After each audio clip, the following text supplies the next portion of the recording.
Right, let's get down to the part that is going to get you a lot of marks in the exam, hopefully if this comes up. Now margin costing, I think is due up for you.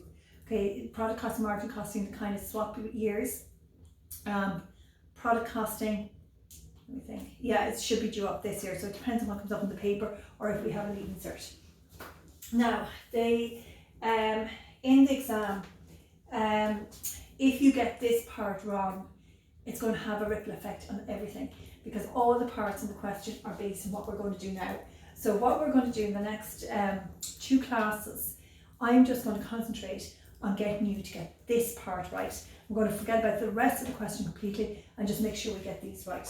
Now, when you're taking this down, sorry, do I have a refill pad here? Okay, that's normally obviously the way your refill pad is. I want you to take it down like this, okay?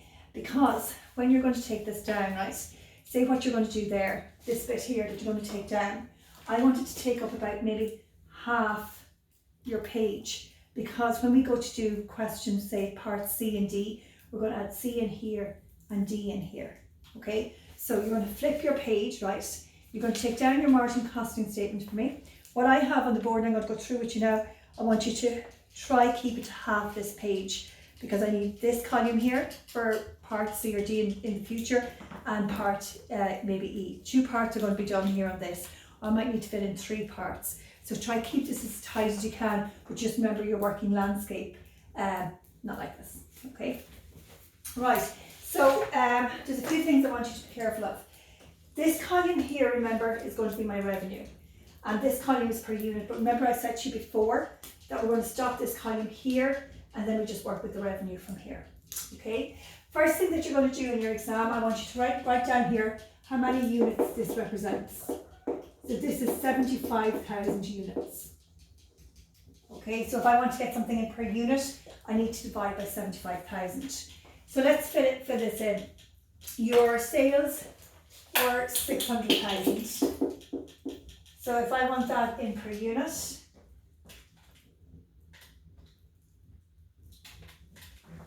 it's €8 per unit I was selling them for. So in this question, I sell the products that I make for €8, and I took in 600,000 because I sold 75,000 of them. Now I want to split all the costs that they've mentioned there in the question. I want to split them into my variable and my fixed. So they said all materials are variable. All your labour is variable, so that's 95. But they said your factory overheads, put 30% in variable, and therefore it means 70% are in fixed. So my factory overheads were 60,000. So that means I want to put 18,000 here and 42,000 there. Now you might be wondering, where did I get that information from? If you look at your table in your book, the grey table, this is question 1 on page 541, the honours. If you look at your grey table right underneath, it gives you a little bit of information on how to split these.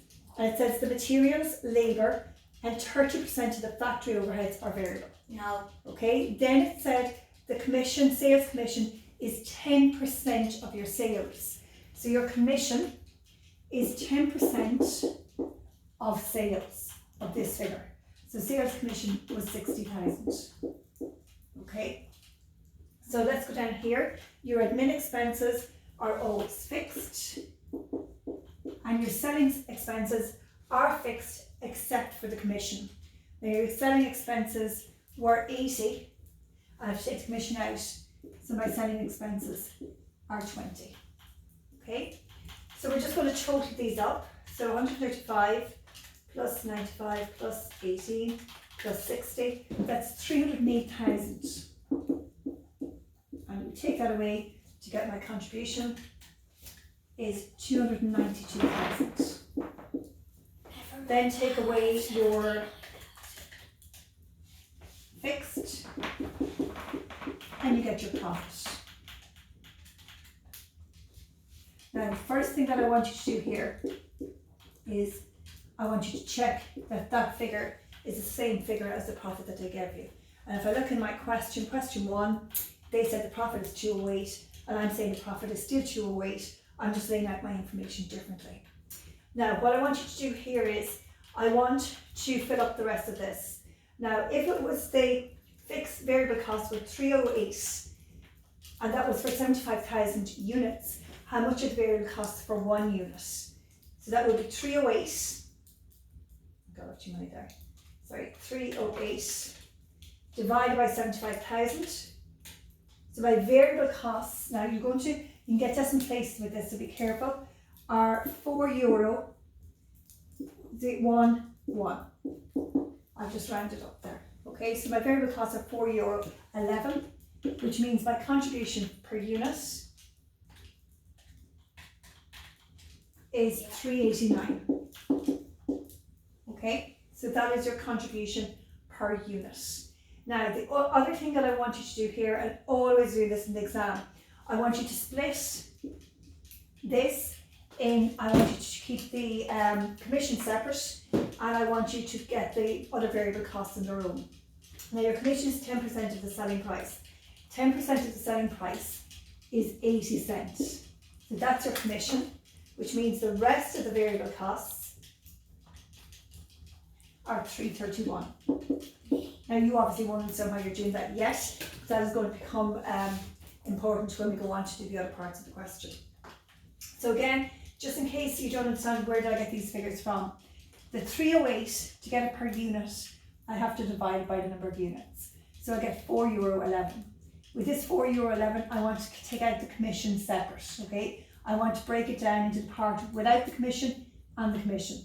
The commission is 10% of the selling price. The selling price is €8, 10% of €8 is 80 cents, and that means the rest of the variable costs are $3.31. Now that's your statement. Fortunately, you're not going to get marks for your statement. You're going to get marks for answering your questions. So what I'm going to ask you to do then, we're going to do just part A. Now you have, again, just keep this in mind, you have your copy like this, right? These are kept separate, don't write here until I tell you to write there. So for part A, it says, can you calculate the break-even point? So this will be underneath. So your break-even point, you let the examiner know it's fixed cost all over contribution per unit. In this question, your fixed costs are 84,000 and your contribution per unit is €3.89. So if we calculate that, that's how many units you have to make to break even. So you have to make 593.83 to break even. Now, if you want to break even, that's many units you have to sell. You can't sell 0.8 of a unit, so you're going to have to make that whole unit to break even. So your answer is 21,594 units. Believe it or not, you're going to get a lot of marks for that. Why did you get a lot of marks for that in the exam? Because you had to do this table to get those figures. And then it'll always ask you for the margin of safety. So that's your current units minus your break-even point. My current units are 75,000 units, and my break-even point is 21,594. So I have 75,000,